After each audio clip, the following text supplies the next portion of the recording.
No, yeah. No, I understand. But you can't... No, listen, you can't put that there. You can't...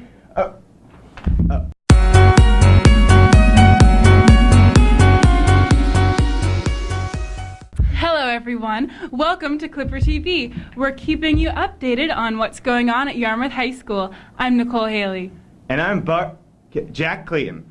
Before we get to our main stories today, let's look ahead to what's coming up this week. The Senior Talent Show is on the horizon. It's happening this Friday at 5:30 p.m. Eastern Standard Time. Well, I'm looking forward to it.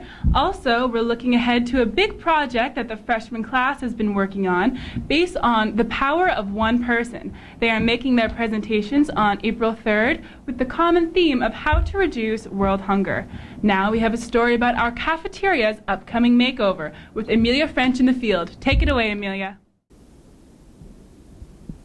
Thank you, Nicole. I'm here with Mrs. Houston to talk about a new art project that we'll be seeing in the cafeteria very soon.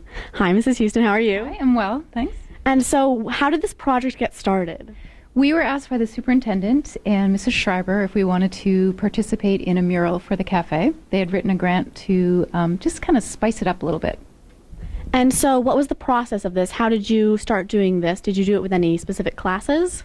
The advanced drawing and painting class decided that they would want to participate in it, and I had never worked on a mural before, and Paige O'Rourke, Griffin's mom, said that she would be willing to come on board, and so she's been coming in and working with us, and we started by coming up with colors for sort of doing almost like a storyboard of the project. So we came up with colors that would be the walls that are up right now, and those are the colors on the left-hand side, and we came up with writing, some fonts for the cafe part, and just some different ideas for what we thought maybe could go up and could fit in with Mrs. Schreiber's idea of local foods and healthy foods and things that are served in the cafeteria.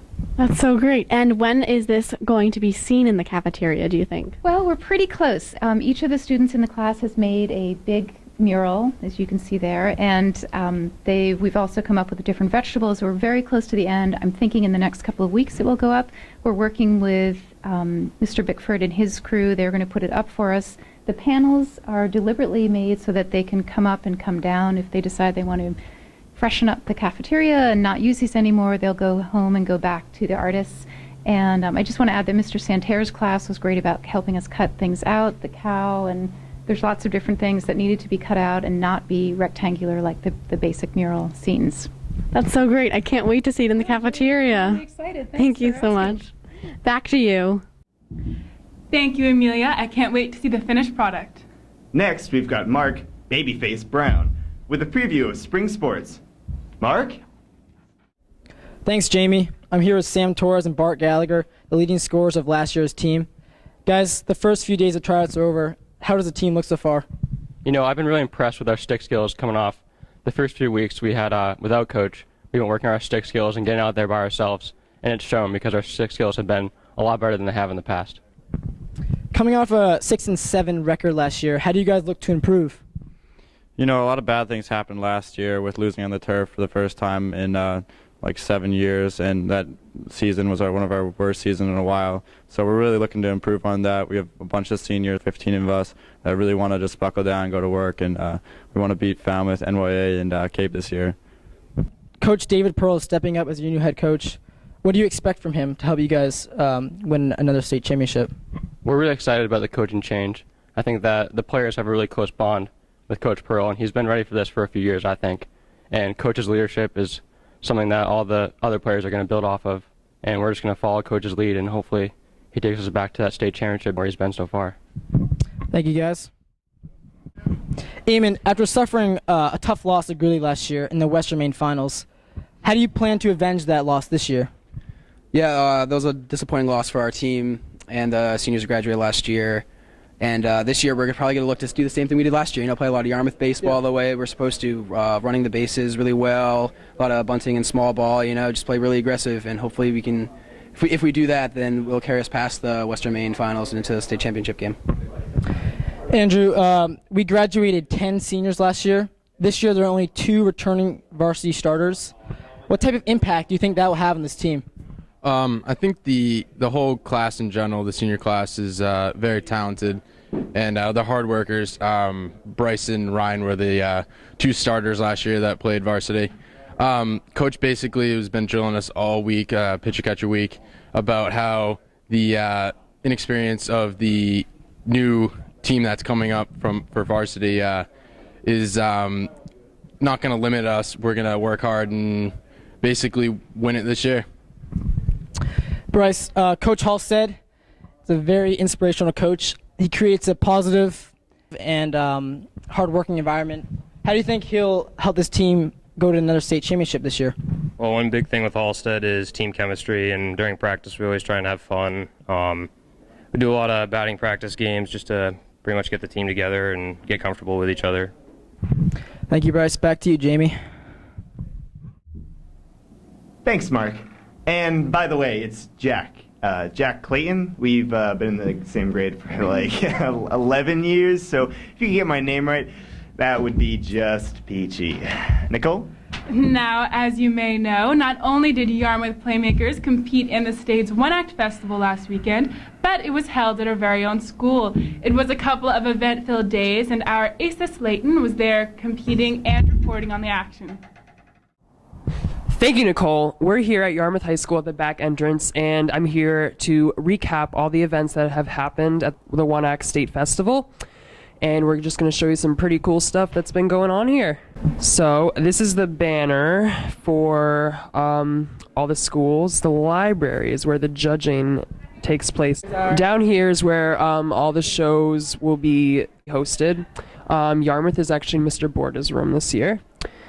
And throughout the 100 wing, there's all other kinds of schools here. And here's our room.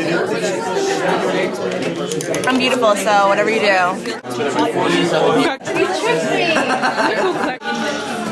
not even joking. Okay, pictures and video.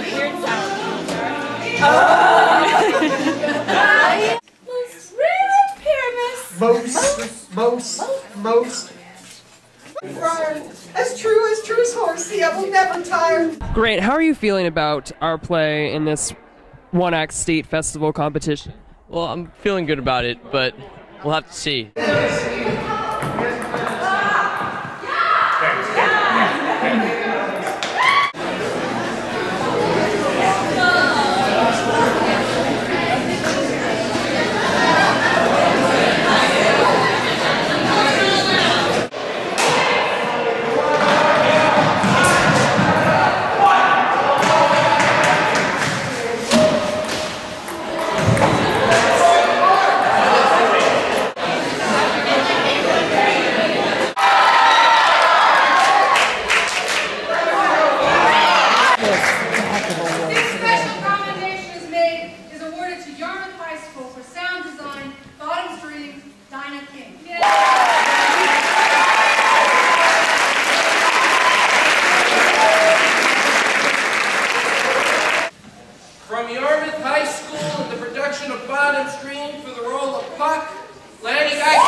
Thank you, Asa.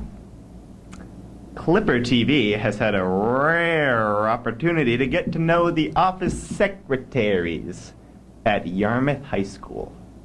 Our reporter, Sophia Emmons, lets you in on some of the things that you may not know about them. Thanks, Bart. I'm here in Mr. Hall's room with the 2 secretaries behind the office. Ladies, could you introduce yourself? I'm Jennifer Laney. I'm Beth Lucian. All right, so it's nice to meet you. Where are you from? Right here in Yarmouth.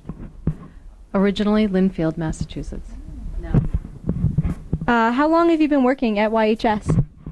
been here 12 years. Since August. What is your favorite movie? Remember the Titans? I have two. E.T. is definitely a favorite, and The Color Purple. What is your favorite holiday? Halloween. Yeah.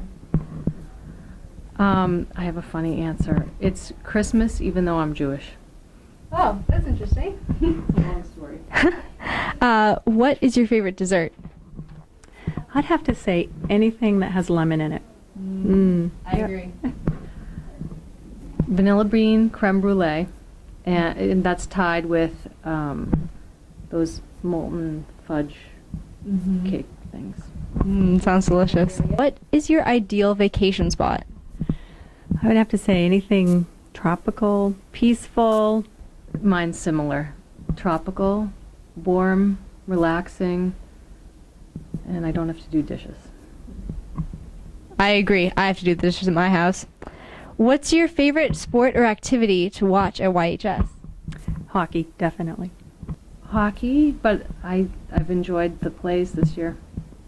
Yeah. Yep. Yeah. Plays are great this year. Thank you so much, ladies. All right, and that concludes this interview. Back to you guys, Bart and Nicole. Thank you, Sophia. And it's Jack Clayton, as in Jack Clayton of the Clayton Dynasty, the rather successful, would you say, cafe and sandwich shop, desserts, wines, great prices coming. Stop by. You're always welcome. Nicole? And next in our concluding segment is reporter Carrie Adams interviewing the student body. The question that I'm asking is, what is your guilty pleasure TV show? And personally, mine's Arrested Development, but let's see what everybody else says. One Tree Hill, probably. Yeah.